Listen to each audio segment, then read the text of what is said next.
साथियों, आप देख रहे हैं बहुजन पैगाम। मैं आर.एस. गौतम एडवोकेट आज आप लोगों के समक्ष देश में होने वाली घटनाओं की और इन सबको देखते हुए जो हमारे देश के लोग हैं उनकी क्या भूमिका होनी चाहिए, उनको क्या करना चाहिए, इस सब्जेक्ट पर आपको कुछ बताने की कोशिश करूंगा। साथियों, आप देख रहे हैं भारत का इतिहास बता रहा है कि करीब 4-5 हजार साल पहले से लेकर आज तक इस देश में दो विचारधाराएं चली आ रही हैं। एक विचारधारा मनुवाद पर आधारित है,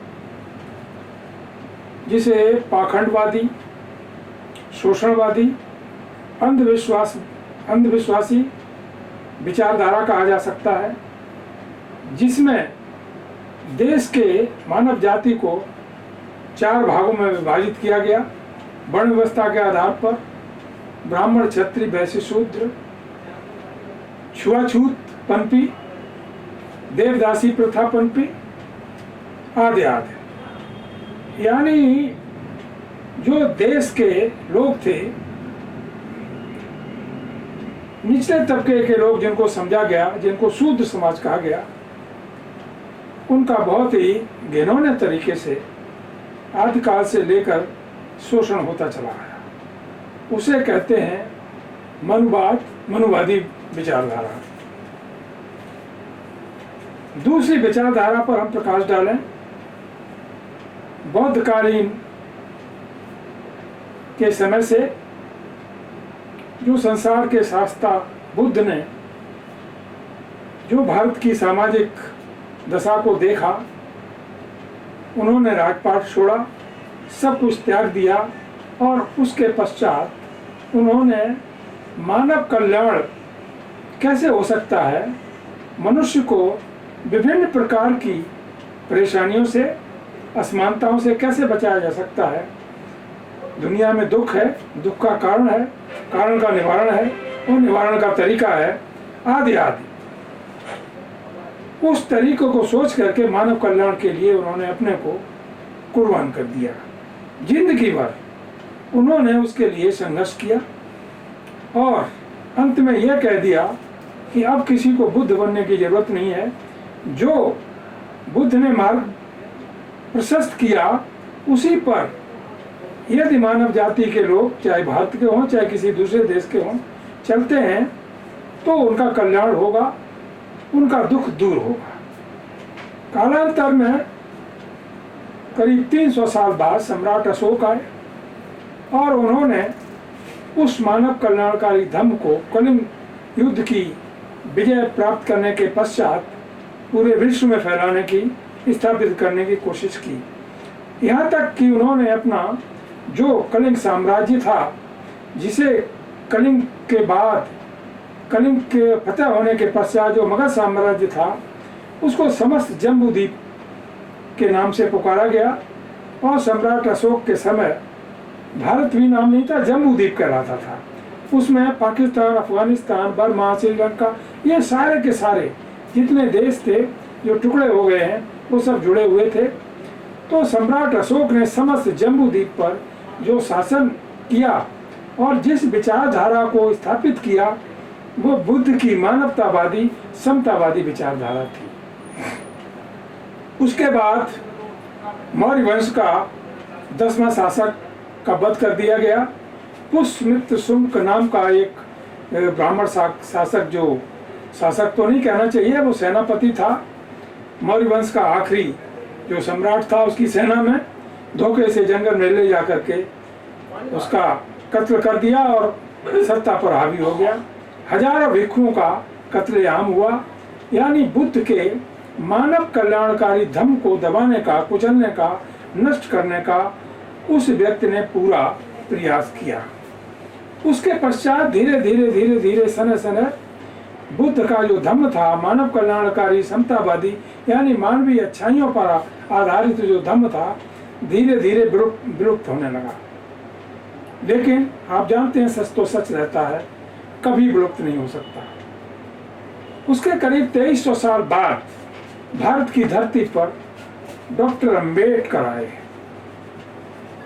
14 अप्रैल 1891 को जन्म हुआ मऊ छावनी में। उसके पश्चात बेहद परेशानियों का सामना करते हुए उन्होंने जब इस देश की सामाजिक व्यवस्था को देखा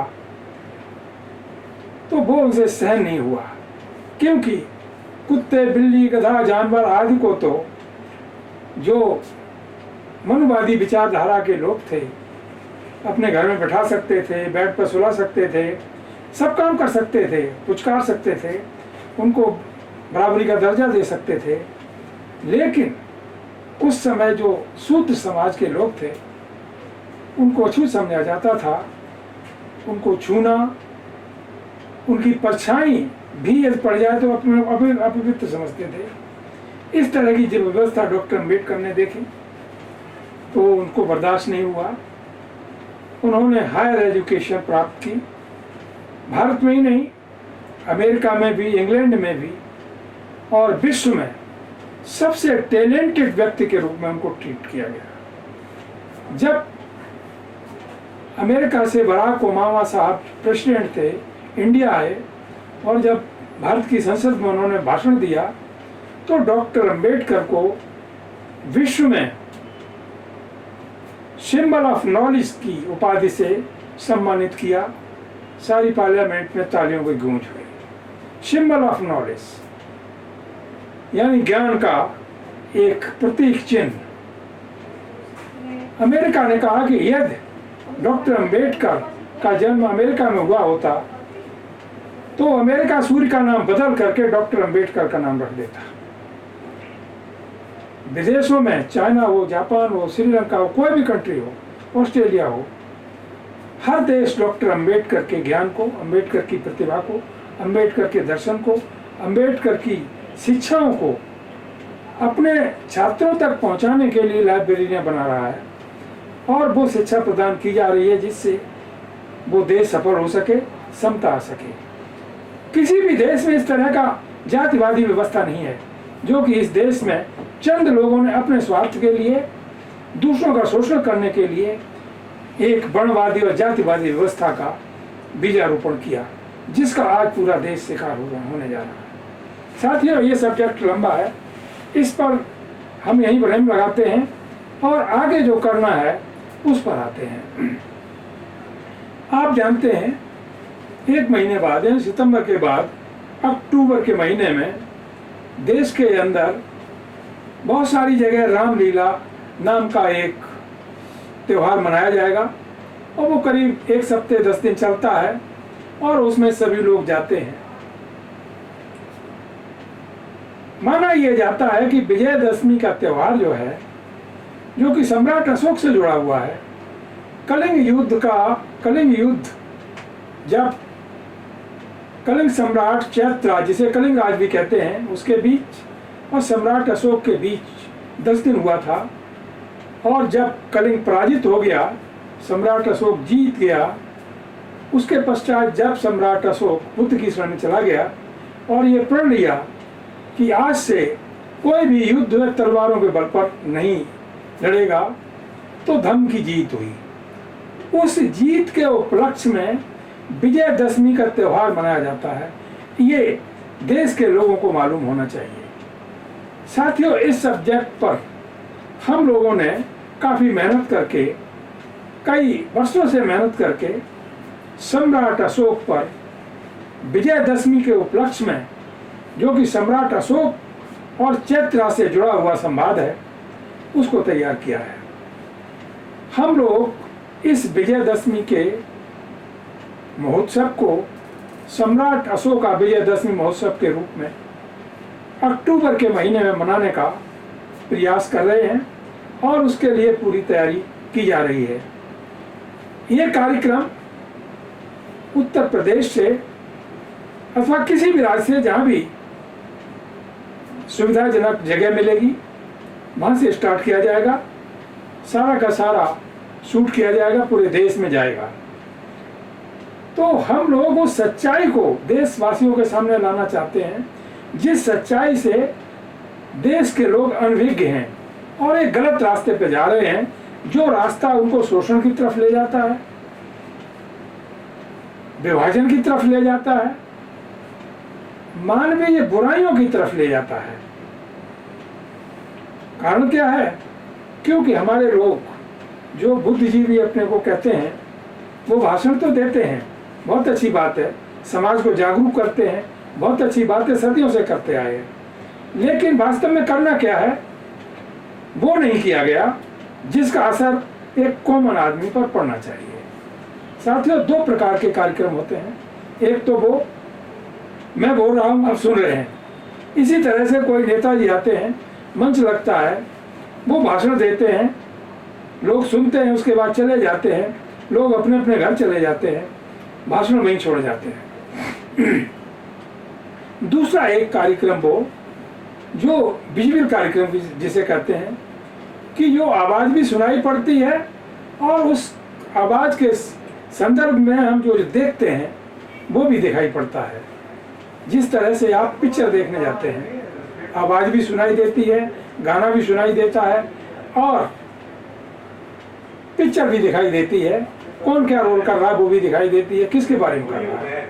उदाहरण के तौर पर आपने महाभारत देखा, अलिफ लैला देखी, महाभारत रामायण देखी, आदि आदि सब कुछ देखा, जिससे आप समझ गए कि भाई रामायण में क्या है, महाभारत में क्या, अलिफ लैला में क्या, आदि आदि। हम उस पर कोई कमेंट नहीं करना चाहते। हम जो कहना चाहते हैं, वास्तविकता क्या है, हकीकत क्या है, ऐतिहासिक सच्चाई क्या है, वो देशवासियों के सामने रखना चाहते हैं। साथियों, अक्टूबर के महीने में, यानी लगभग 15 अक्टूबर से 20-21 अक्टूबर तक अशोकाधम विजयदशमी का कार्यक्रम तैयार किया जा रहा है। और ये जहाँ तक अभी तक जो लोगों के देश भर से सुझाव आए हैं, मुख्य रूप से यूपी के लोगों से सुझाव आए हैं, उनको ध्यान में रखते हुए यह कार्यक्रम हम उत्तर प्रदेश से प्रारंभ करेंगे। जो भी जगह उपलब्ध होगी, सारी फॉर्मेलिटीज को पूरा करते हुए यह कार्यक्रम लोगों को दिखाने की पूरी कोशिश की जाएगी। सर्वप्रथम इस कार्यक्रम का आयोजन,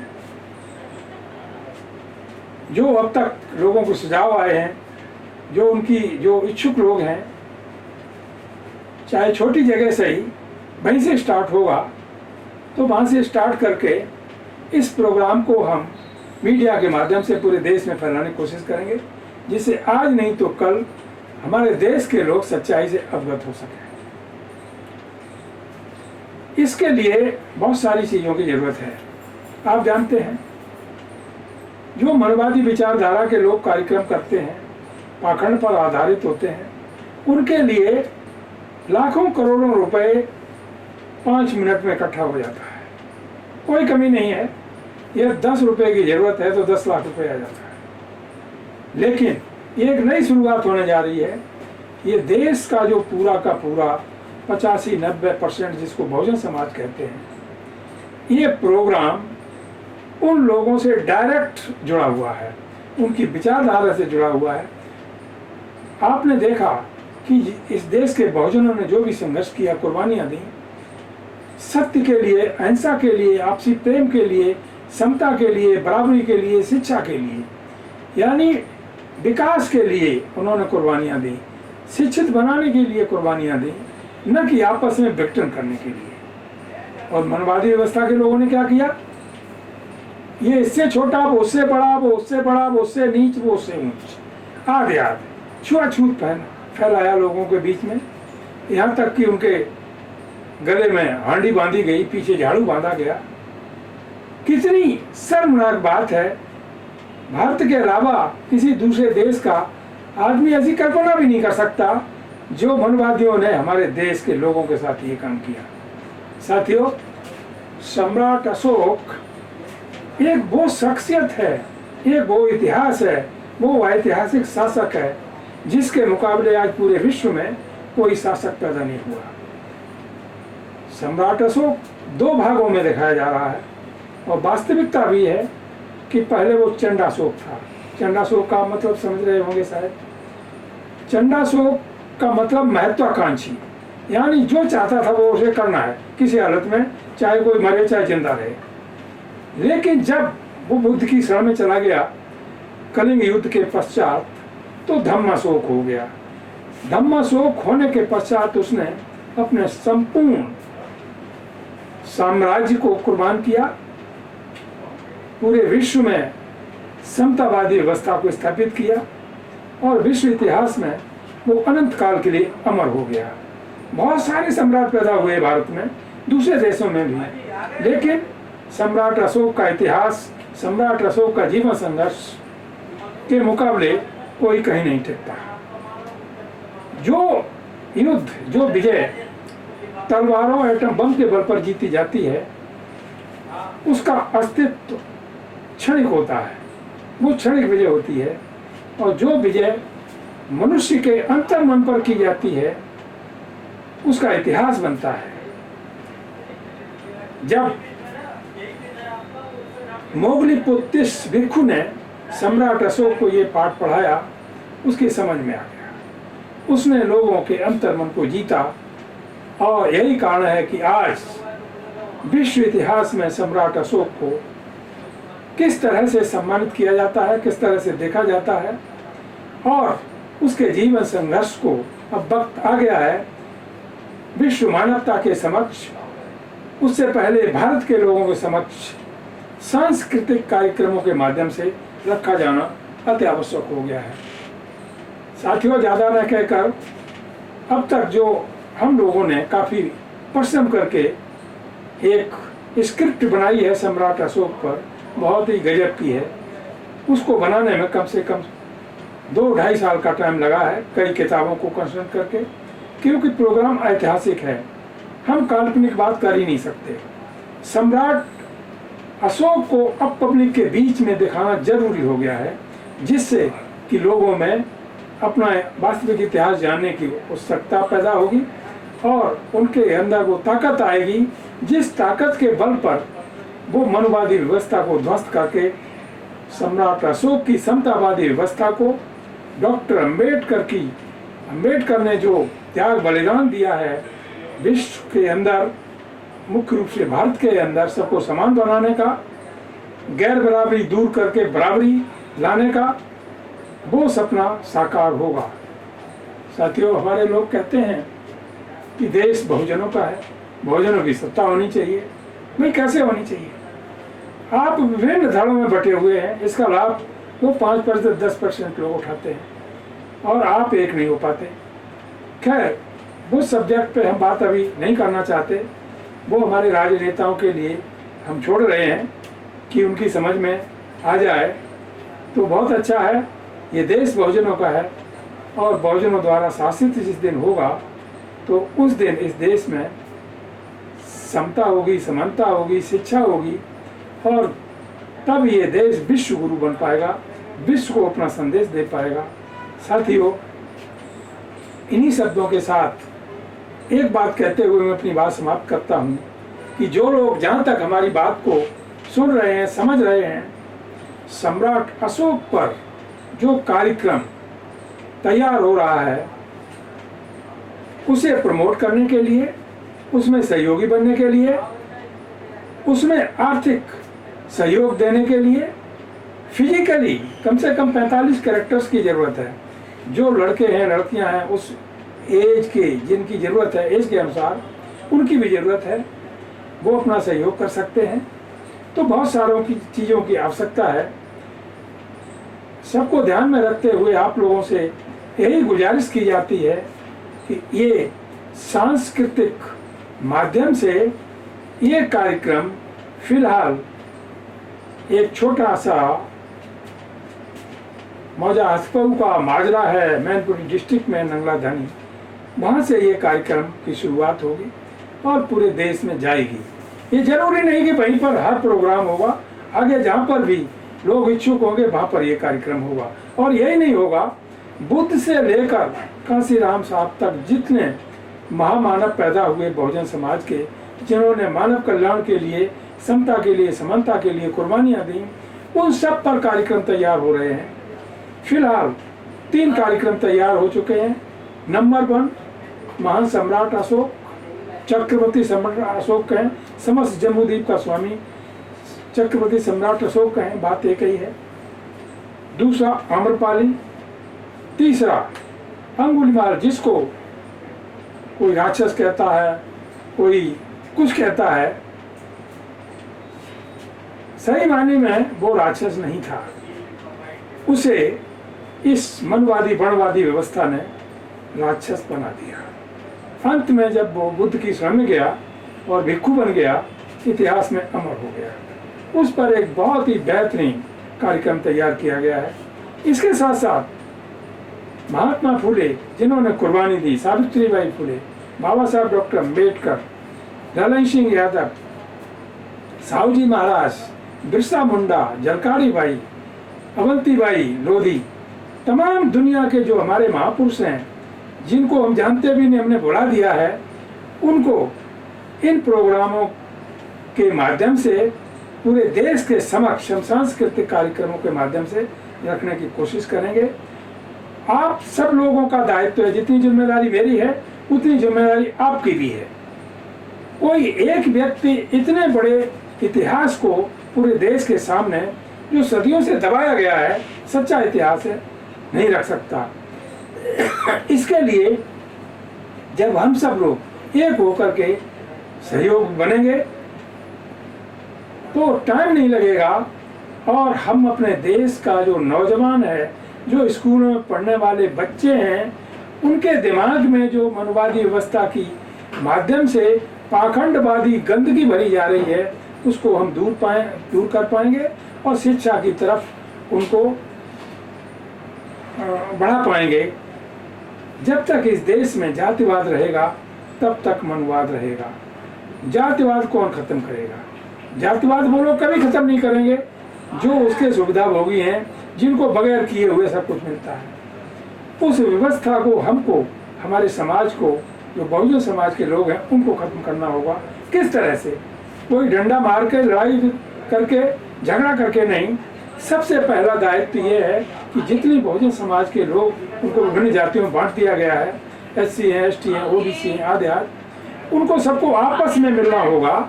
और जब उनकी आपस में यूनिटी हो जाएगी तो ये मनवादी उनकी यूनिटी देख करके ही भाग खड़े होंगे। ये मुकाबला नहीं कर पाएंगे, कहीं कोई झगड़ा नहीं करना पड़ेगा, ना युद्ध करना पड़ेगा, केवल शिक्षा का प्रसार करना पड़ेगा। बच्चों को शिक्षित बना करके ये सब चीज़ें उनके दिमाग में, अंतर्मन में भरनी पड़ेंगी। साथियों, वीडियो लंबा हो जाएगा, बातें बहुत सारी हैं। मैं यहीं पर अब इस कार्यक्रम को विराम देता हूँ, इस उम्मीद के साथ कि आप इस वीडियो को घर घर पहुँचाएँ, हर व्यक्ति तक पहुँचाने की कोशिश करें, और सम्राट अशोक पर जो सीरियल के रूप में, नाटक के रूप में जो कार्यक्रम सम्राट अशोक का विजयदशमी महोत्सव के रूप में तैयार हो रहा है, उसमें भागीदार बनने का प्रयास करें, तभी हम इस काम को सफलतापूर्वक आपके समक्ष रख पाएंगे।